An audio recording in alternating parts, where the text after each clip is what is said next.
Hello, this is Tom Britt. West Tennessee PBS is working hard to bring you more local shows and quality PBS programs.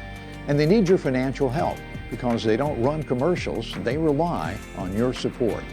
It's easy to donate. Go to their website, westtnpbs.org, and click on the Donate tab.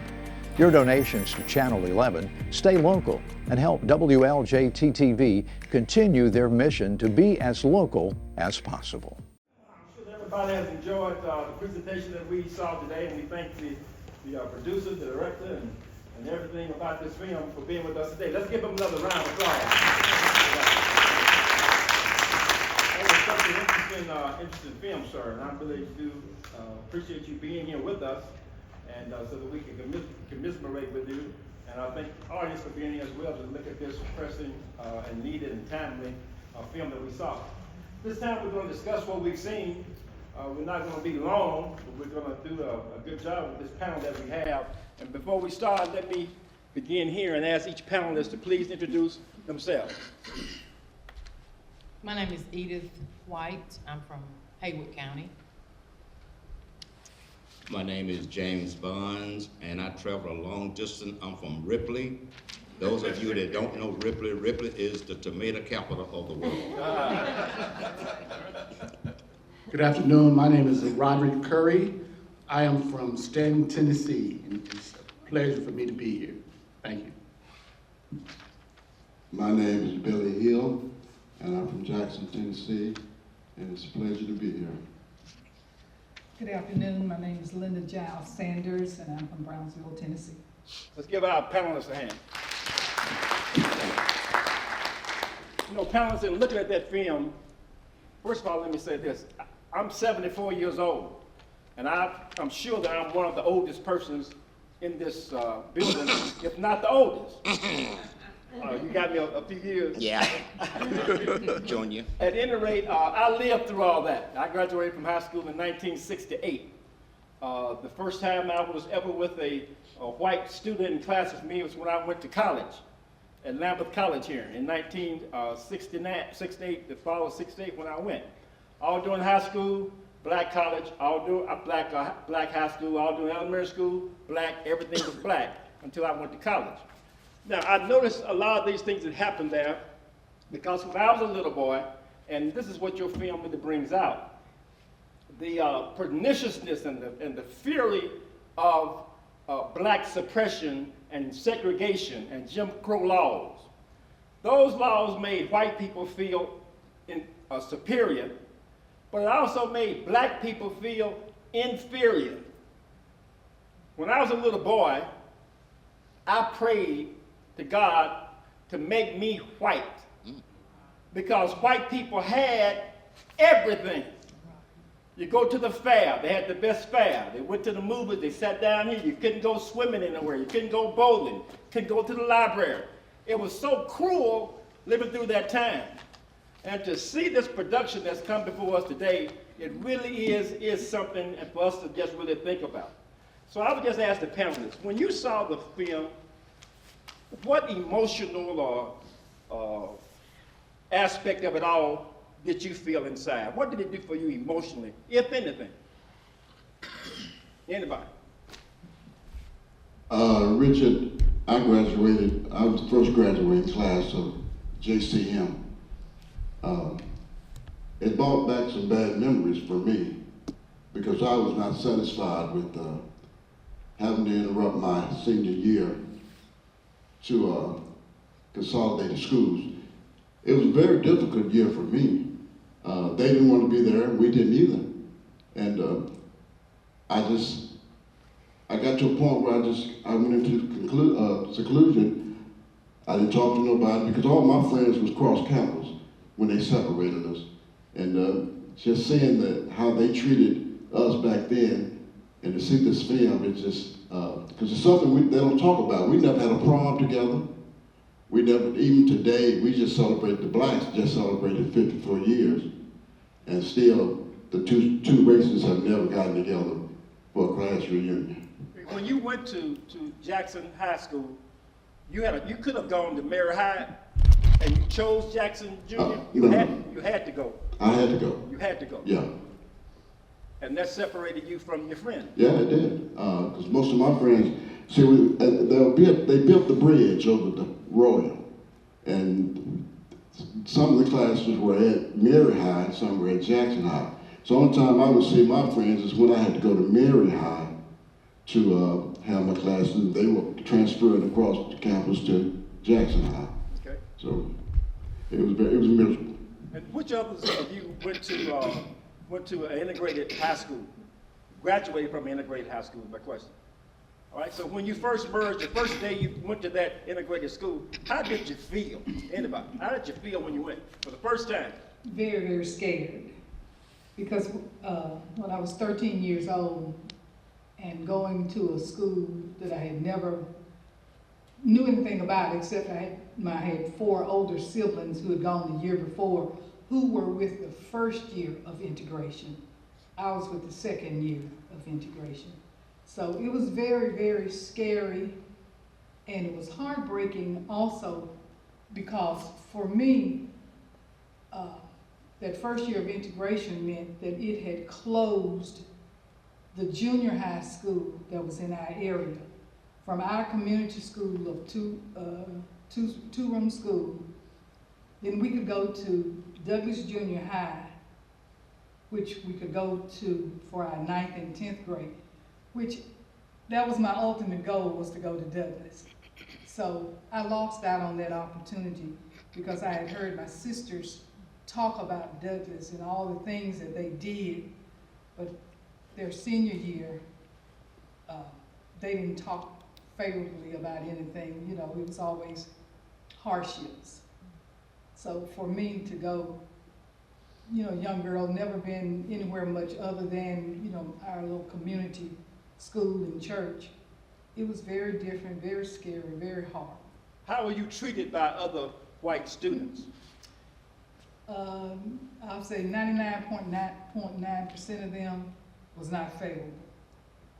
There were a few who treated us, you know, kindness and everything, but most of them didn't. I mean, you go down the hall, I've never heard really much the N-word until I went to high school. Never heard that. And, you know, I'm walking down the hall and they're running away from me like I had the plague or something. So. Did that make you want to stop going to that school? Well, that didn't matter much because our father, that didn't matter whether I don't think whether, because we weren't asked. He didn't ask each one of his children if we wanted to go. Mm-hmm. We were told that we were going, and we went. All right, and that was Haywood County. Haywood County. All right, what about Lauderdale County? Well, how did you handle it when you went to school, integrated school? I was kind of tricked into going to Ripley High School. In 1965, they passed around the form of school choice. So my whole little cohort, we all chose Lauderdale High School. But there's always one joker in the bunch. So he selected Ripley High School. So in Lauderdale, school, the first day of school was usually that Tuesday after Labor Day. So we all showed up at Lauderdale, and this other kid, he showed up, but he showed up late. And when he got there, the principal walked in the hall and asked, said, "What are you doing here?" He said, "Today's the first day of school, so I come to start school." He said, "Nope, you got to go to Ripley High School." At that time, we was juniors. So wait a minute, Ripley High School was the white high school? Ripley High School was the white high school. Lauderdale High School was the black high school. Right. Lauderdale High School was established in 1904. Okay. And so he and another friend of mine, we went over to Ripley High School so he wouldn't have to go by himself. So when we walked into the auditorium, just 3 of us, the whole auditorium, but I don't know, we was too crazy, I suppose, to feel anything. And after that, we met the basketball coach. We were student athletes, and normally we was embraced by the coach and the athletes. So I had a pretty good time. The next day, there other students came over, and they stayed a couple of weeks, and they went back. But I was one of the first 4 to graduate from Ripley High School. Okay. And Ms. Giles, am I calling that right? Yes. All right, tell us about your experience when you went in Well, Haywood County. It was not a good experience. The other students were not, they didn't receive us, they didn't welcome us, or they were just mean to us, really, just walking down the hall, and like my sister said, they would just really bump into you on purpose, or if you would drink water from the water fountain, you know, they would always say, well, we can't drink behind them. And it was just, it was really frightening just to be there, and most of the teachers were not kind either. And when I was watching the film earlier, I saw it was a young black man sitting in front of a sewing machine, and there was a white teacher that was standing over him as she was helping him. That really brought back a lot of emotions, because I took home ec, and my home ec teacher, she was the most racist person I've ever met. And she would never help us, and you know, it was just always, when you would get there, you had the sewing machine, and you had to know how to thread the machine. Well, if you didn't thread it right, you know, you couldn't sew, the thread would break. And she would never take the time to show us how to thread the machine or do anything, and then class was over, and it starts all over again, you know, day after day. But I would go home, my mother was a seamstress, and she would show me how to thread the machine and how to lay out my pattern and all of that. And that's really the only way I made it, because my teacher never helped me with anything. How would you do it when you go to the cafeteria to eat? Would black people be in one place and whites would be everybody else, or would y'all merge together? No, it was all segregated. The black students sat together. There were very few of us at the school, very few black students, maybe, maybe about 40 black students. So we always sat together, and of course the whites sat together too. All right, let me ask you about black teachers at your school. Would you go to them to get some kind of consolation, or would they come to you to try to help you out? What was the dependency among black teachers and black students at those schools? Anybody? I don't think they had a lot of, they didn't Get have. the mic. They were trying to survive themselves. I mean, they were nice to us, but as far as having a comrade I could go to, I don't think that was there, because they were really trying to survive, and the children were allowed to mistreat them just like they mistreated us. They mistreated the teachers. And so what would a black teacher do? What could a black teacher do? Who were they gonna go tell? Because they weren't gonna believe them. You couldn't take a black teacher pretty much couldn't take a white student to the office. There was no discipline there for them, and they knew it, and they enjoyed intimidating teachers as well as, you know, us students. All right. Sir, I think you were gonna say something? Yeah, at Lauderdale, at Ripley High School, we didn't have any black teachers over there my first year.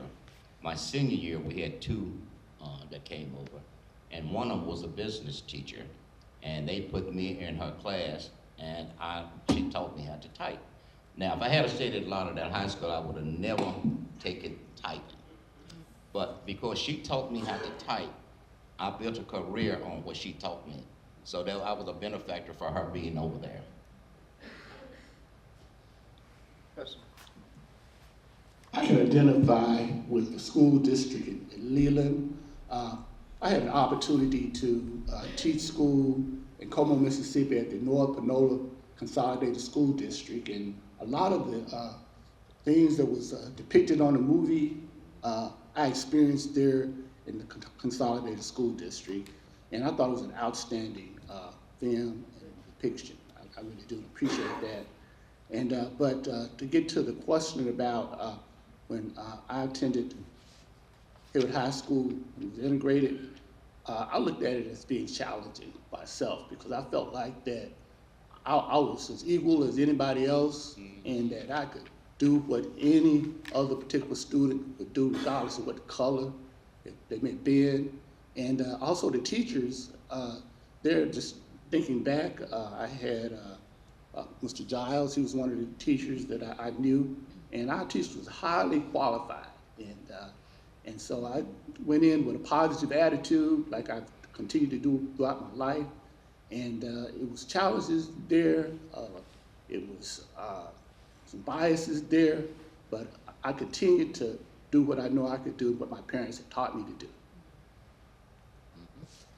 You know, I believe, I heard some of you say, it might have been in the film, that when you went to school, I know it certainly happened to me, that your textbooks that you were given, it had somebody else's names in them. Yeah. On the first line, then we would get them like about 3 or 4 years later. Yep. It would talk about President Kennedy being the President of the United States. By the time we got it, he had been assassinated. Yep. Did you feel any kind of special way when you got over to those integrated schools and you got your books and there was a new book? Did that catch you any kind of way, or did you think anything about that? I guess so. I guess you didn't think anything about that. Well, I didn't really think anything about it, but I do remember hearing my sister, who was one of the first blacks to graduate from Haywood High in Brownsville. I remember hearing her say that that was the first time she had ever received a new textbook, and how it smelled different from the book she'd had in the past. Based upon what you know now, do you feel that it would have been best for in education for schools to be separate but equal? Separate but really equal. I think if we could have stayed separate but equal, when I was at LHS, I had more confidence in myself. If I made a bad grade on a test, I know it because I deserved it. And I got more tender love and care because the teachers, they was in my, they was at church with me, they went to the grocery store with me, so it was more of a community. So I would, if everything could have been equal, I would have loved to have stayed in the black school. Mr. Hill? Richard, I would have rather stayed separate. And I tell everybody, I don't like to talk about that senior year a lot, but my answer when they ask me how I enjoyed my year, there's only one good answer I can tell them, and that is that I met my wife. All right. I would go to class, and after class, I would go to the steps, sit down after every period. And she would come through on lunch, and I met her through another friend 54 years ago. And Christmas, we'll celebrate 48 years of marriage. All right. And that's my only good thing about All the right. education. Okay, all right. All right. You see, when it's cold outside, you got your month of May and your wife. Just here, stand up so they can see you. So that was a nice thing he said about you. There she is back there. All right. Now, Can I go back Yes- and yes, say, ma'am. one thing when you mentioned about the black teachers? I think I was a junior before we got black teachers came to our school. So you didn't have the camaraderie that you would have. I didn't grow, from high school, I didn't start with black teachers. So they didn't come until I think I was a junior. And so that meant the school had been open already 3 years before, they started, before black teachers came. how did you all handle when you saw something that occurred and just say a white student did something she or she shouldn't have done, but had the black teacher, and you knew that the black teacher needed to handle that, but in some instances they wouldn't handle it because they didn't have the authority to handle it. If you saw that, how did that make you feel? Well, for me, to this day, I don't understand algebra. And we had a black teacher that had come in, and I had always heard that he was the best math teacher in the county. But those children would not let him teach. They would laugh, make fun of him, laugh over in the corner playing, and he's at the board throwing, spitballs at him or whatever, things like that. And he couldn't teach. But what could he do about it? Couldn't do much about it. And so that went on for a whole year, and I say because of that, to this day, I don't understand algebra. I still say ABCs and 1, 2, 3, they don't mix. Because, I mean, I never got the basic of it, because from day one, they didn't let him teach. And based upon your experiences during the integration, whatever that experience might be, knowing what you know now, and if you had the authority to put something in place or to change something, what would you have changed back then that you think would have been better for the whole ending of segregation? Start with you, Ms. Job. Well, I think if the teachers had been more helpful, that would have been a wonderful thing. I didn't feel like I was welcome, and no one embraced me. No one said, you belong here. So I just think if someone had made us feel like we belonged in the students and the teachers, I think that would have been a great thing. I think mine is a little different because there's only 3 of us. And when you're in a small number, they treat you different. I had a pretty good senior year. When I graduated, I had 4 offers to different colleges, and it's not because I was a good student. It was because I had been trained how to get along with people. So, more opportunities was available because I had attended that school. I think if there had been more situations or more programs designed to get the students to interact with one another more and better, and that may have kind of helped the climate a little bit better in the school system, but basically I think if we had just had more interactions among each other with different programs or different activities, that may have helped. I think if, in my school year, there were several black male teachers, and they were good to all of us, especially the young men. They would tell us stuff that we needed to know. But when they combined the schools, they took away a lot of their authorities. You know, they all became like, say, the principal, might have been in my school, became assistant principal. Right. That's right. Football coach became assistant football right. coach, both of them.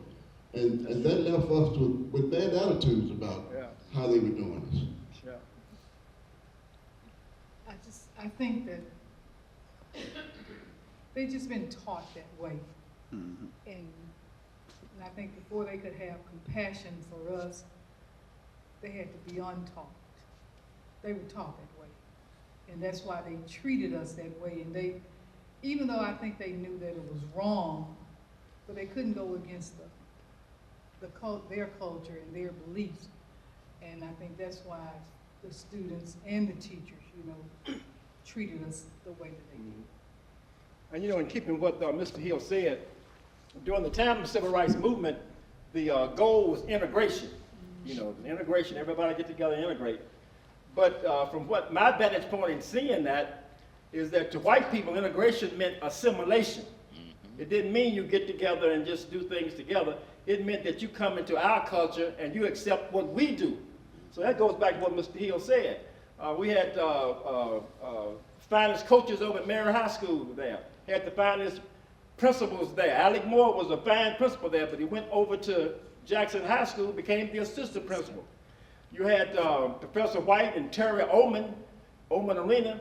Both of them were principals, but when it happened over there, our principal, black principal, became an assistant principal. Same thing with Mr. Fan. Mr. Fan and somebody else who was black, Fan got the principalship. So everything that happened, like he just said, we were assimilated into what they did rather than being a true integration among both societies. When I was I'm going to ask you a question about this. This was a funny aside. When I was at Lambeth College, first year, I was one of 6 black students there, and they had freshman orientation, and that night they had a dance. And so at the dance, there was a pretty white girl there, and there were about 5 or 6 of us black guys. One of my friends said he was going to go and ask that white girl to dance. And I said, boy, you crazy, don't you do that? And so he said, I'm going to do it. And so when he said that, I left, because I didn't want to be involved with nothing like that. Found out later he did not do it. But when you all over there, was there any kind of racial aspects done up because of a white girl may have been interested in a black boy, or a black young man interested in a white girl? Did that ever come before you in any kind of way, where you saw it? I did.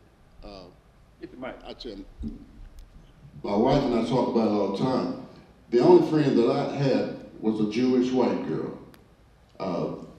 For some reason, she had some racial issues too, and she sat along in the class with me, and I was over here sitting along. Some kind of way we bonded, and I won't call her name because she's very rich now, and but the other white kids eventually caught on. They thought we were dating, which we were not, and they began to call me. I would come sit at my desk, and that might be the N-word on my desk. But they never left anything on hers, but it was just me, because I don't think all of them knew she was Jewish. And but other than any other white girls, I couldn't tell you a name of a white girl that was in my class. I mean, I stayed away from my dad had taught me that young, but for some reason me and her bonded, but I think it came more from her than me. Mm-hmm. Anybody else have a situation like that at all? None? All right. Are there any questions that any of you in the audience might care to ask of the panelists? Now's your time. Anybody? You don't have to be shy. Yes, ma'am. I know 2 of you, or I think maybe 3, are educators. Just keep it out there. Those of you on the panel who are educators, did your teaching style, was it impacted by your experience with integration?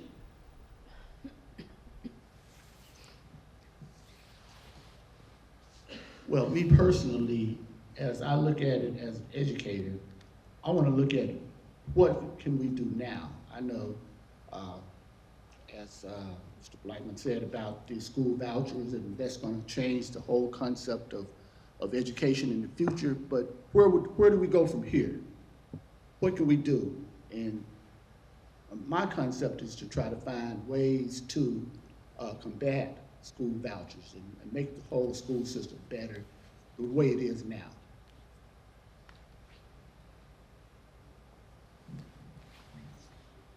Well, as a teacher, I just try to have all my students feel like they were included in everything, and just to be a part of all the activities, and not to single anyone out or make anyone feel bad about something they may have said or done, but just to include and just to make everyone feel special and that they belong.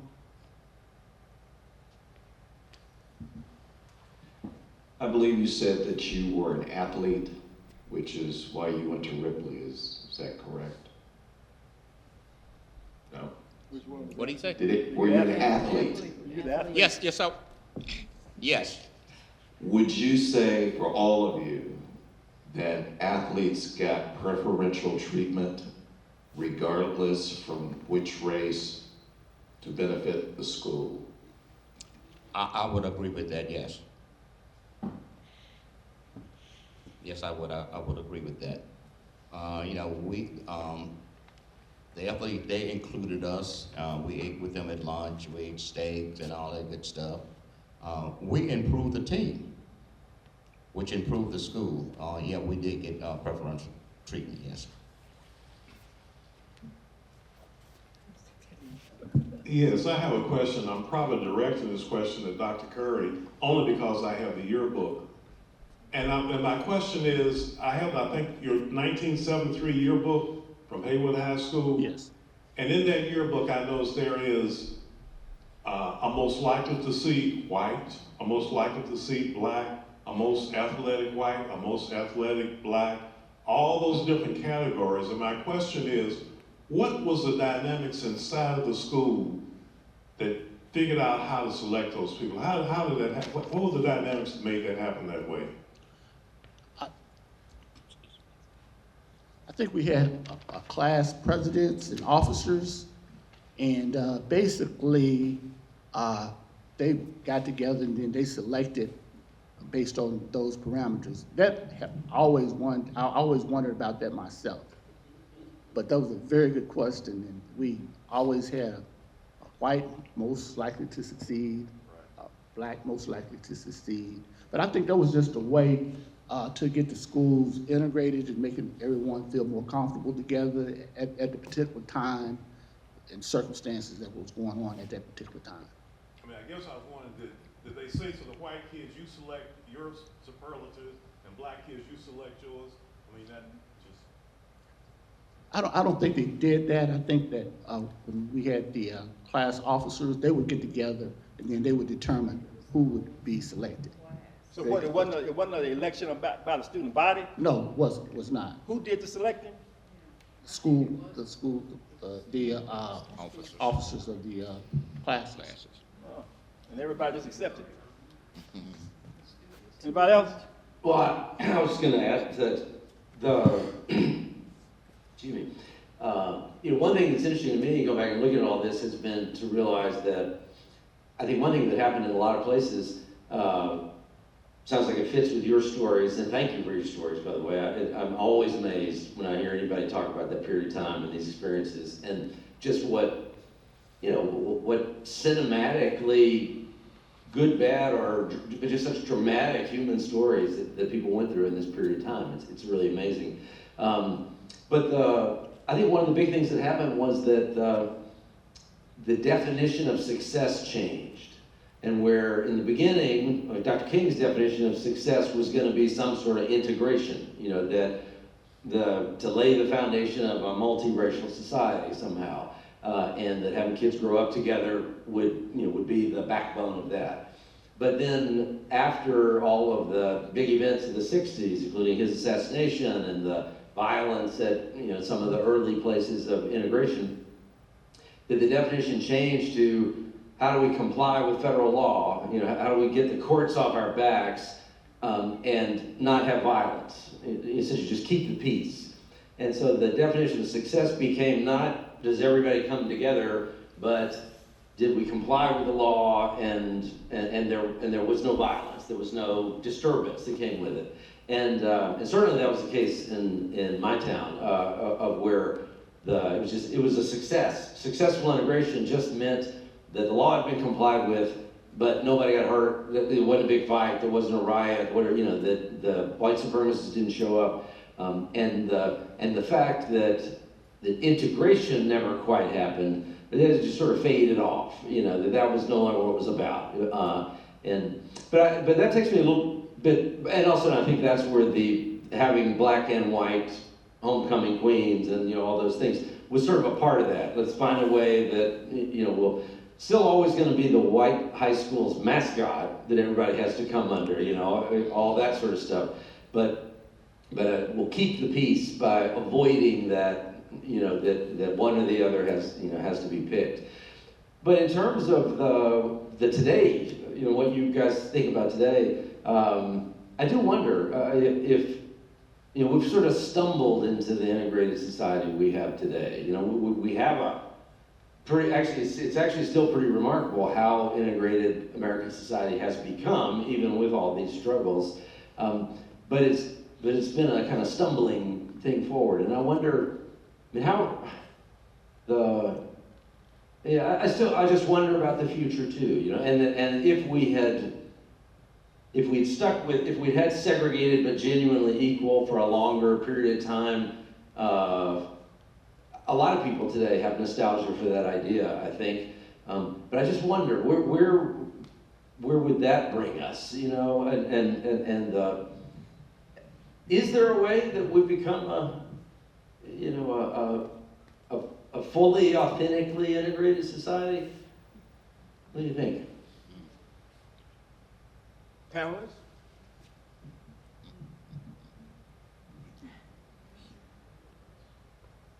Sounds like panelists. Go, I'm sorry, go on.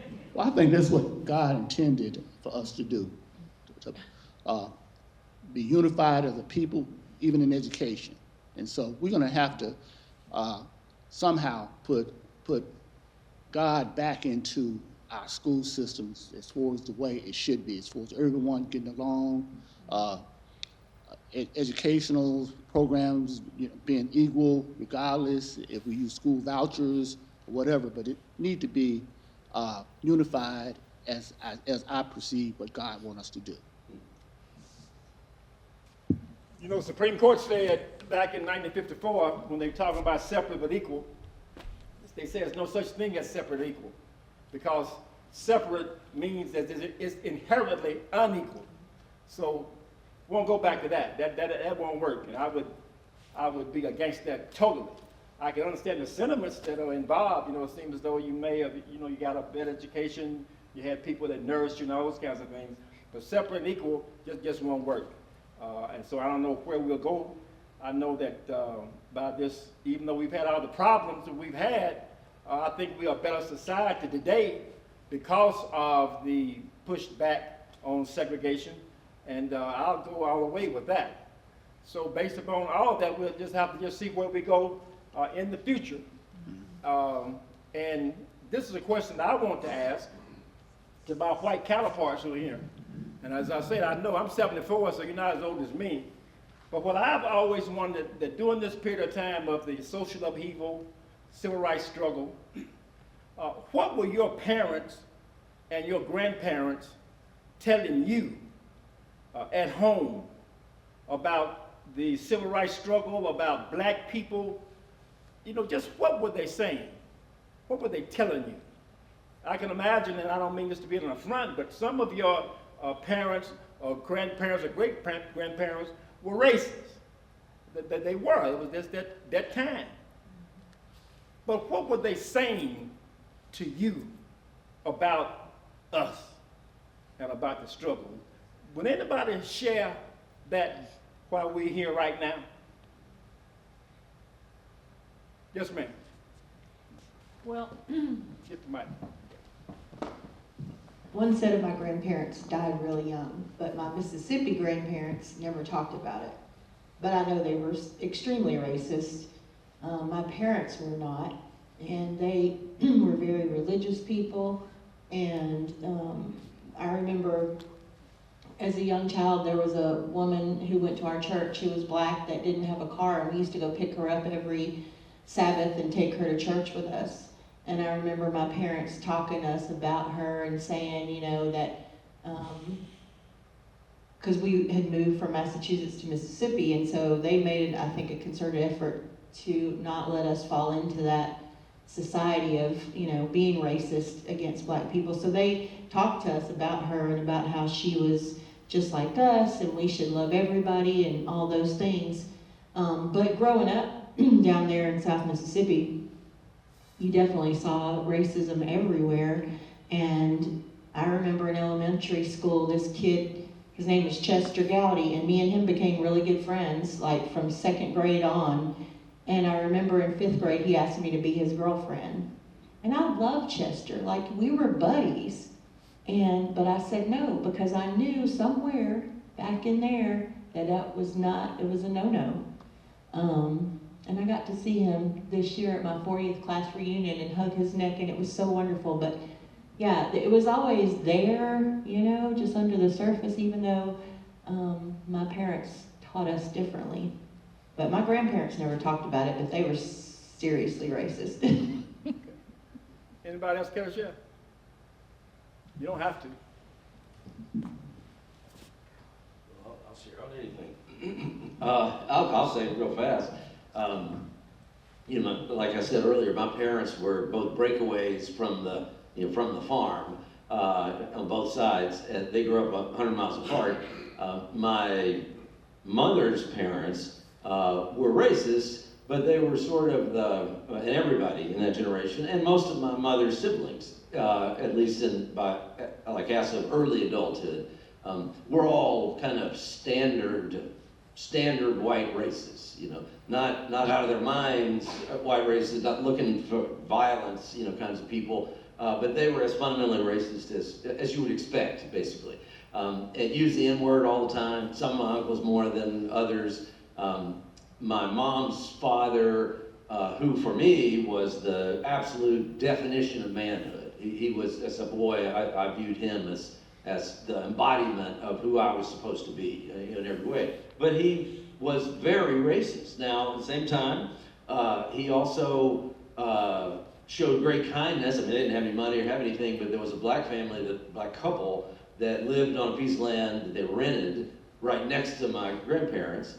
And that man had fought in World War II, and my grandfather was on the negotiating committee at the mill where he worked for most of his life, and he stepped in to kind of ensure that black man was treated fairly on some occasions, like when he was being denied his veterans benefits. And so there was this weird mix of human decency, but also fundamental racism. But as a kid, I was very confused by what my parents were saying related to race was certainly that if I ever said the N-word in the presence, like in my house or in the presence of, ever under any circumstances, that would have been just astronomical kind of offense. And exactly how my parents got to that level of how forbidden any kind of expression of racism was, I don't entirely understand, except that I guess they were fundamentally decent people. But it was incredibly confusing to me that my grandfather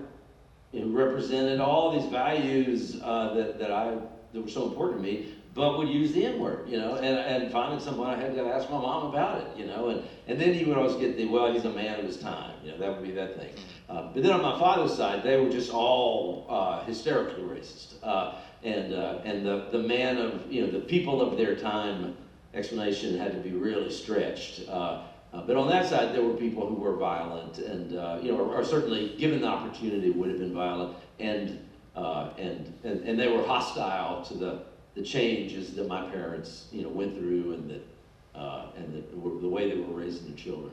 Were you being taught though at school, at home, that were you being taught racism, or you just saw it and just knew what it meant? Did your parents or grandparents or great-grandparents say those black people, they're inferior to us, don't bother, don't mess with them, they are no good, things of that nature? Did they come out like that and teach you that, or you just saw the way they acted and you knew?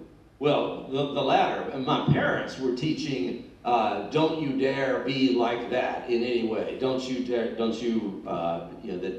ever say a racist thing, don't you ever.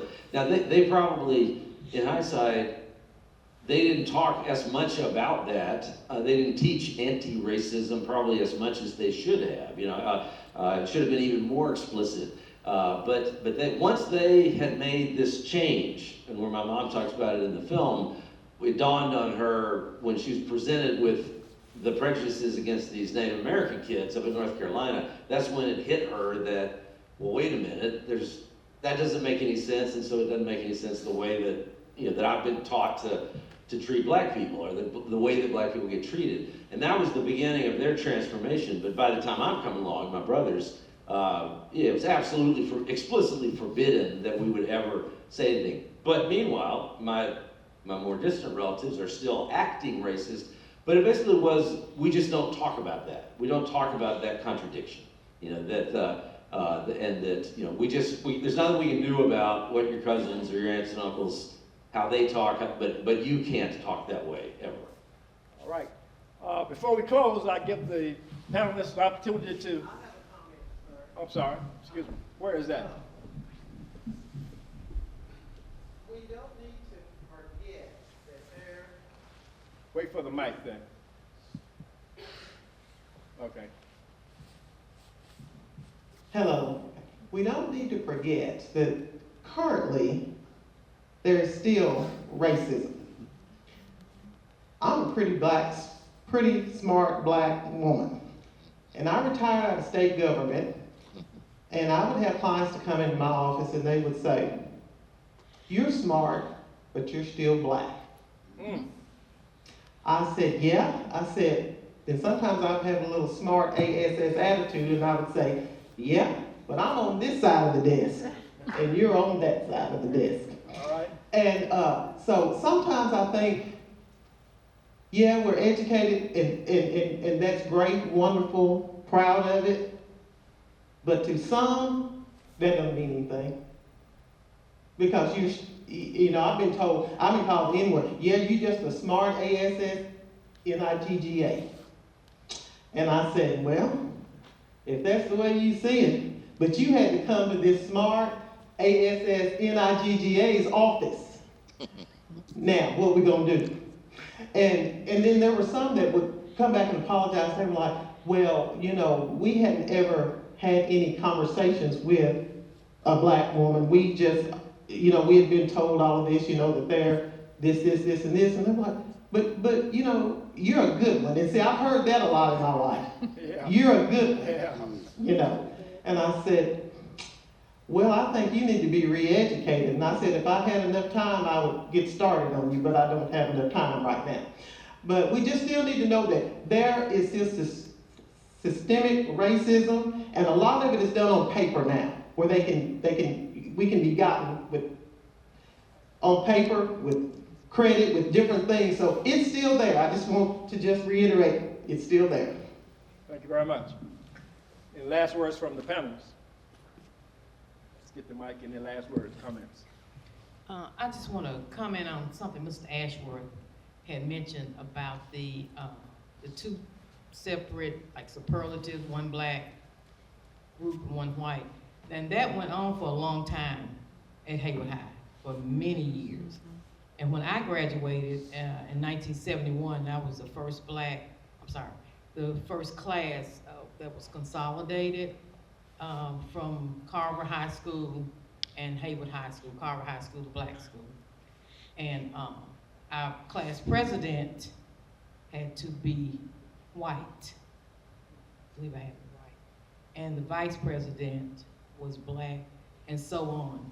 And that went on for quite a few years also, that each year it alternated. I think the class president, I can't remember for sure, but I think the class president was white and the vice president was black. And then the next year it flipped. So that went on for quite a while. Thank you for inviting me. It's been great. I recently just moved back home, like some of the people that's on the move in the film. I spent the last 40 years in Boston, and my main purpose to come back home is try to work with the youth. Not exactly sure what I'm gonna do, but I know that something needs to be done. Right. Where we spend more our young men going to prison. You cannot raise a family, cannot make black babies if you're locked up. So I'm trying to work with them, trying to help them to become a father and a citizen.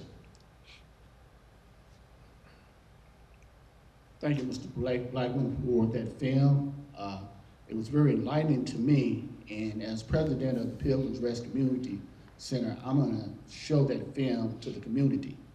And I think that lack of exposure among cultures is one of the main problems of racism. So if we can all get together and have more events like this, and showing your movie to the entire community, regardless of what race it is, so that people in the community can get to know what actually happened and how it feels to be in somebody else's shoes. And so, but I just want to thank you for that. It really was enlightening to me, and so I think we need to have more events like this. I retired in 2009. And I sit around and I decided I needed to do something. And a friend of mine called me, asked me would I like to drive a school bus. And my kids said, "Dad, are you crazy?" I said, "Well, I gotta do something. I just can't sit in this house And then my wife retired too, so she rode the travel. I said, well, that costs money all the time, man. But anyway, to make a long story short, I decided to drive school bus. I've been driving now for 14 years.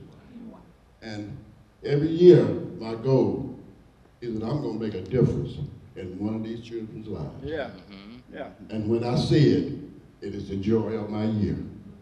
And I've said so far, when I can't see it, I'll sit down. Yeah. But I've been driving 14 years and I see it every year. I drive whites, Hispanics, blacks, and they're all sweet kids. All right. And I just want to make a difference. All right. We're the ones who have to make a difference. You're the one. Thank you all for inviting me. Is that on?